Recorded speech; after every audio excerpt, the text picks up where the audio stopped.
Hi friends, நான் உங்கள் TRR white. இந்த வீடியோ எதுக்குன்னு பார்த்தீங்கன்னா, ஒரு புக்கு இருந்துச்சு வீட்டில். சரி எடுத்து படிப்போம் அப்படின்ட்டு தான் நான் எடுத்து படிக்கிறேன். ஓகேங்களா? ஏதோ சவுண்டு கேட்டது, பயந்துட்டேன் நான்.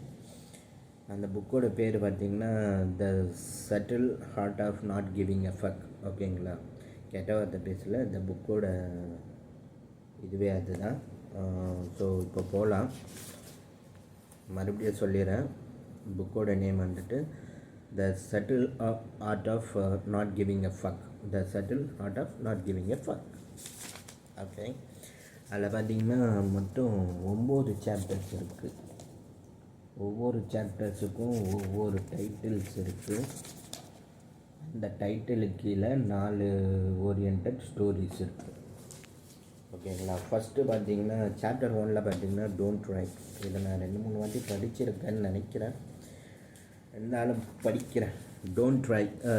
Charles Bukowski was an alcoholic, a womanizer, a chronic gambler, a lout, a cheapskate, a deadbeat, and on his worst days a poet.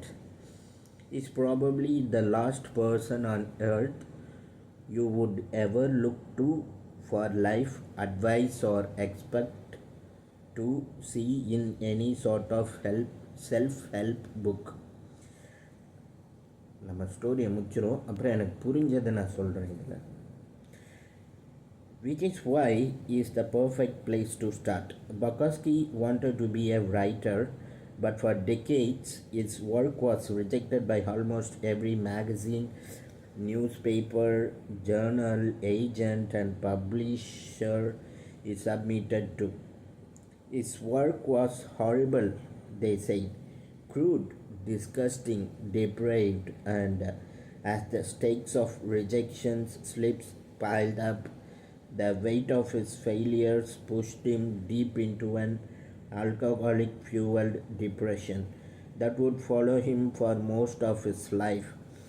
Bukowski had a day job as a letter filler at a post office. He got paid shift money and spent most of it on booze. He gambled away the rest of the racetrack. At night, he would drink alone and sometimes hammer out poetry on his beat-up old typewriter. Often he would wake up on the floor having passed out at the night before. 30 years went by like this, most of his meaningless blur of alcohol, drugs, gambling, and prostitutes. Then, when Bukowski was 50, after a lifetime of failure and self-loathing, an editor at a small independent publishing house took a strange interest in him. The editor couldn't offer Bukowski much money or much promise of sales, but he had a weird affection for the drunk loser, so he decided to take a chance on him. It was the first real shot Bukowski had ever gotten. He realized probably the only one would ever get. Bukowski wrote back to the editor, I have one of two choices. Stay in the post office and go crazy, or stay out here and play at writer and starve. I have decided to starve. Upon signing the contract, Bukowski wrote his first novel in the 3 weeks. It was called simply Post Office. In the dedication he wrote, dedicated to nobody. Bukowski would make it as a novelist and poet. He would go on and publish 6 novels and hundreds of poems, selling over 2 million copies of his books. His popularity defied everyone's expectations, particularly his own. Stories like Bukowski's are the bread and butter of our cultural narrative. Bukowski's life embodies the American dream. A man fights for what he wants, never gives up, and eventually achieving his wildest dream. It's particularly a movie waiting to happen. We all look at stories like Bukowski's and say, see, he never gave up. He never stopped trying. He always believed in himself. He persisted against all the odds and made something himself. It is then strange that on Bukowski's tombstone the epitaph reads, don't try. See, despite the book sales and fame, Bukowski was a loser. He knew it, and his success stemmed not from some determination to be a winner, but from the fact that he knew he was a loser, accepted it, and then wrote honestly about it. He never tried to be anything other than what he was. The genius in Bukowski's work was not in overcoming unbelieving hearts or developing himself into a shining, literally light. It was the opposite. It was his simple ability to be completely unflinchingly honest with himself, especially the worst part of himself, and to share his feelings hesitations, without hesitation or doubt. This is the real story of Bukowski's success. His comfort with himself as a failure. Bukowski didn't give a fuck about success. Even after his fame, he still showed up to poetry readings, hammered and verbally abused people in his audience. He still exposed himself in public and tried to sleep with every woman he could find. Fame and success didn't make him a better person, nor was it by becoming a better person that he became famous and successful. Self improvement and success often occur together, but that doesn't necessarily mean they are the same thing. Our culture today is obsessively focused on unrealistically positive expectations. Be happier, be healthier, be the best, better than the rest, be smarter, faster, richer, oh, sexier.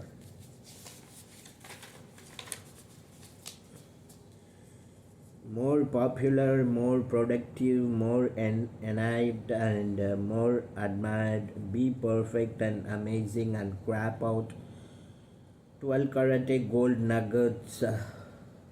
12 carat gold nuggets before breakfast each morning while kissing yourself while kissing your selfie your self ready spouse and 2.5 kids goodbye, then fly your helicopter to your wonderful fulfilling job where you spend your days doing incredible meaningful work that's likely to save the planet one day. Okay, but when you stop and really think about conventionally life advice, all the positive and happy self-help stuff we hear all the time is actually fixating on what you lack. It lasers in on what you perceive you personally shortcomings and failures to already be, and then emphasizes them for you. You learn about the best ways to make money because you feel you don't have enough money already. You stand in front of the mirror and repeat affirmations saying that you are beautiful because you feel as though you are not beautiful already. You follow dating and relationship advice because you feel that you are unlovable already. You try goofy visualization exercises about being more successful because you feel as though you aren't successful enough already.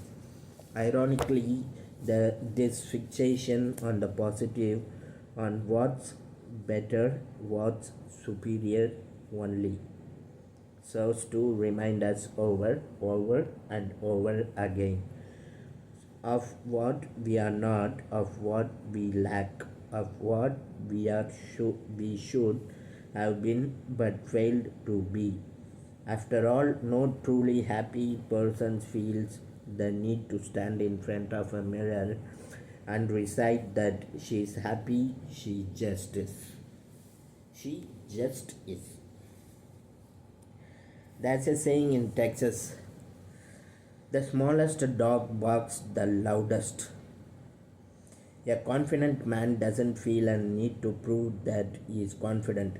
A rich woman doesn't feel a need to convince anybody that she is rich.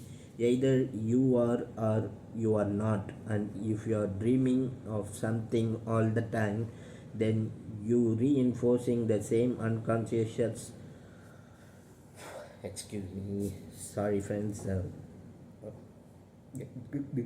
அந்த மாதிரி போயிடுச்சு, same unconscious reality over and over that you are not that. Everyone and that TV commercial wants you to believe that the key to a good life is a nicer job or a more rugged car or a prettier girlfriend or a hot tub with a inflatable pool for the kids. The world is constantly telling you that the path to a better life is more, more, more, buy more, own more, make more, fuck more, be more. You are constantly, sorry friends, இந்த ஒரு லைனை மறுபடியும் படிக்கிற பாருங்க. The world it constantly மறுபடியும் take two. The world is constantly telling you that the path to a better life is more, more, more. Buy more, own more, make more, fuck more, be more. You are constantly bombarded with messages to give a fuck about everything. All the time, give a fuck about a new TV, give a fuck about having a better vacation than your co-workers, give a fuck about buying the new lawn ornament, give a fuck about having the right kind of selfie stick. Why? My guess, because giving a fuck about more stuff is good for business.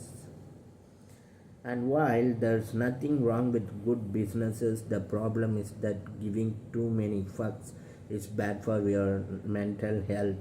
It causes you to become overly attached to the superficial and fake, to dedicate your life to chasing a merge of happiness and satisfaction. The key to a good life is not giving a fuck about more, it's giving a fuck about less, giving a fuck about only what is true and immediate and important.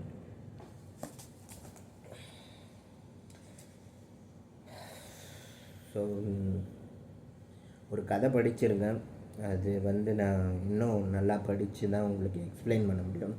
அதுக்கு முன்னாடி நான் படித்தது உங்களுக்கு ரொம்ப பிடிச்சிருந்ததுன்னா, இந்த இது எல்லாமே நான் படித்த விதங்களாகட்டும், நான் ஸ்பெல் பண்ண வார்த்தைகளாகட்டும், இந்த இது பாராட்டு எல்லாமே என்னோடய ஸ்கூலில் கற்றுக்கிட்ட அந்த English ma'am and English sir அவங்க தான் காரணம். ஸோ அவங்க இருக்காங்களா இல்லையான்னு எனக்கு தெரியாது. அவங்க மோட்டிவேட் பண்ணது தான் யூ கேன் அது சொல்கிறேன். நான் அதை சொல்லணும்னு நினச்சேன். ஸோ படிக்கணும் அப்படின்ற ஒரு ஆசையை உருவாக்குனது அவங்க தான், இங்கிலீஷ் சாரும் இங்கிலீஷ் மேமும். Because 10th English ma'am, 12th English sir. அவர் பிளைண்டு, மெயின் பாயிண்ட் அவர் பிளைண்டு. ஸோ இவங்க தான்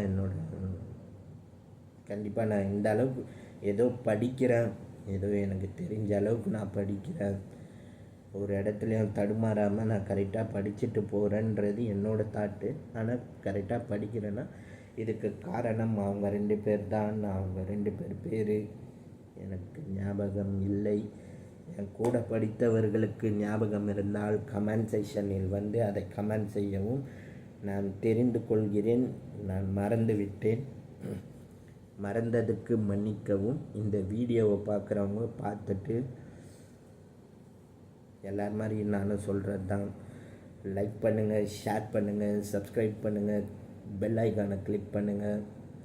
அப்போ தான் நான் இனிமேல் போட போகிற வீடியோவை நீங்கள் பார்க்க முடியும். அதுக்கு முன்னாடி இதுக்கப்புறம் ஒரு வீடியோ போடுறேன், அதை பாருங்கள்.